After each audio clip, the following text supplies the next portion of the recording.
Hi, everybody. I'm Loree, and welcome again to Happy with Enough.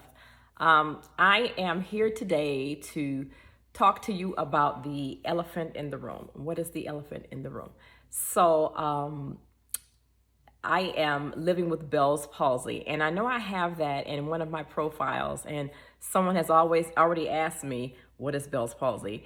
And before, in the past, when I've done any type of video or made posts on social media, people who knew me in the past would ask my friends, what happened to Loree? What happened to Loree's face? So the elephant in the room is my Bell's palsy. And on video, the pixels, it really captures my paralysis. And that is what Bell's palsy is, for those of you who don't know. The left side of my face suffered a very bad paralysis after I had my first child. So I'll give you the story on it.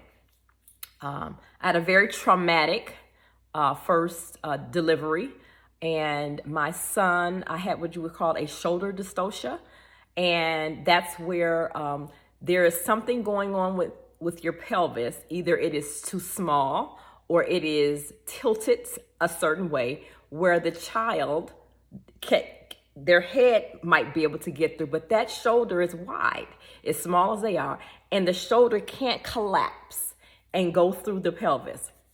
Well, that happened in my case. Mine was tilted, and the maneuver they have to do to free the child is it's a lot of stress on the body. And so I had a really traumatic delivery with my oldest son, and 1 week after he was delivered, I woke up in the morning.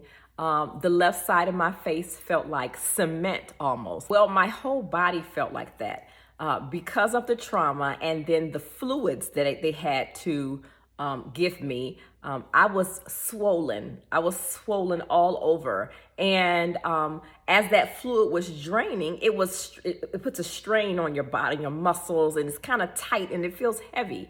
So I thought that was just like, oh, maybe something's draining out of my face, because everything was swollen. I'm talking about from my feet to my forehead. My ears were swollen. So I went into the bathroom like many of us do in the morning. And once I got to the mirror, I recognized that my face was frozen on the left side. Now, most people would panic, but I didn't, because I was very familiar with Bell's palsy before it happened to me. There were two young women in my middle school and high school career that had Bell's palsy, but it was a very mild case of it. And I remember the face drooping, but then they recovered fully, and they've been normal ever since. However, when I started my career, I worked in a manufacturing plant, and I worked with a woman there who had suffered an extremely severe case of Bell's palsy, and her face was stricken, and it was very noticeable and pronounced. So I worked with her for 10 years, I believe. So I'm very familiar with what it looks like. So when I saw myself, I said, oh my goodness, I have Bell's palsy. And that is, I don't suggest anyone ever do that. That is very dangerous, because Bell's palsy resembles a stroke. And it wasn't the smartest thing for me to do, but because I knew about it, I didn't even consider a stroke, really, because my face was frozen. So I kind of looked like it put you in the mind of Batman's nemesis, a Two-Face, if anybody's familiar. Literally Two-Face, split down the middle. One side of my face, as I talk right now, you see, because my forehead has recovered 100%. And you see the lines there. Well, if I did that with the Bell, it was totally straight. It would not move. And this part was moving. So kind of like that. So I kind of knew, but it was very dangerous to do that. And as a matter of fact, when I decided to call my doctor, this was on a Friday morning, and I have a newborn, right? And I'm nursing this newborn.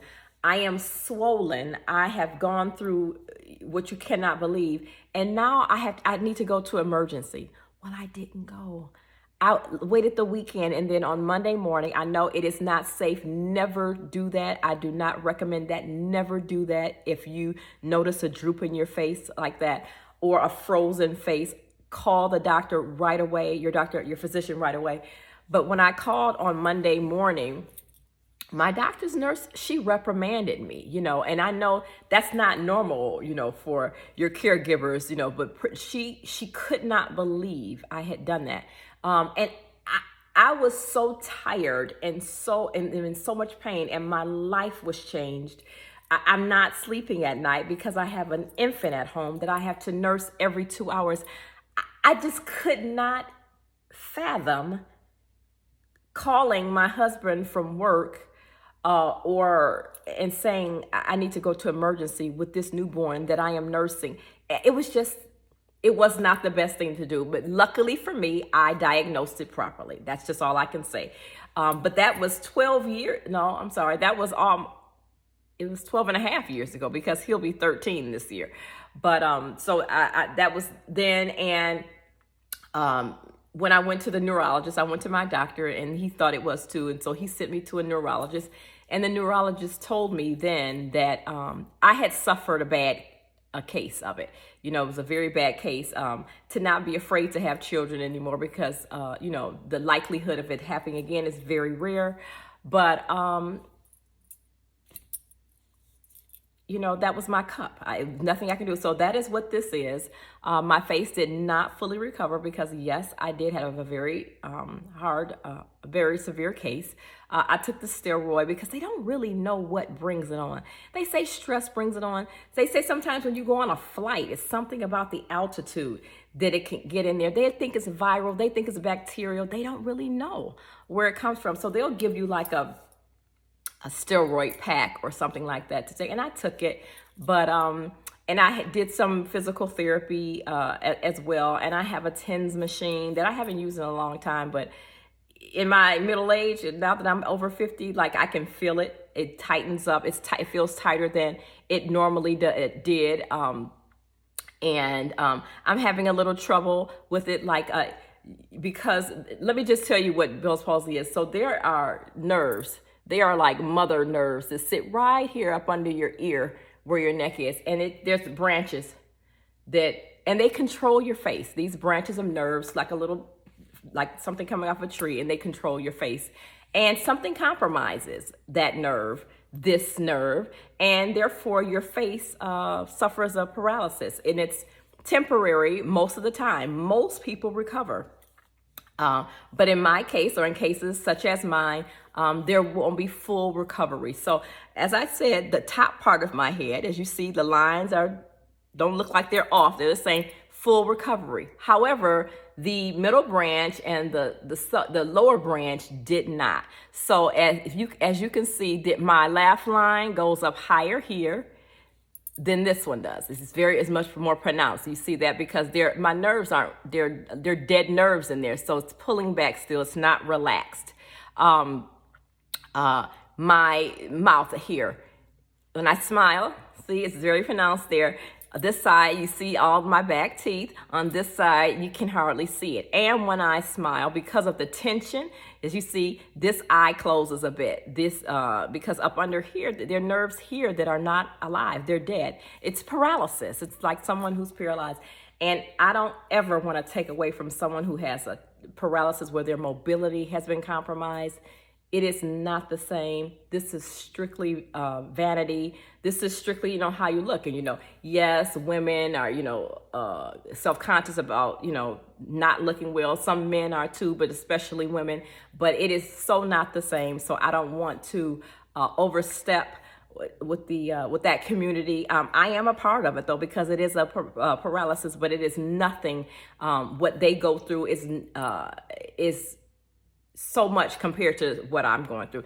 I had to just get over it. I had to just say, hey, I've had my day in the sun. This smile was beautiful for almost 40 years. I had my children late, but it's not now. And so, I said, I'll take it. I'll take what I had, and I have to keep moving. And luckily, I was born with a lot of confidence. And so I had to keep moving past it, because what can you do? What can you do about it? I remember my 20th class reunion was like a month after I had delivered, and I went.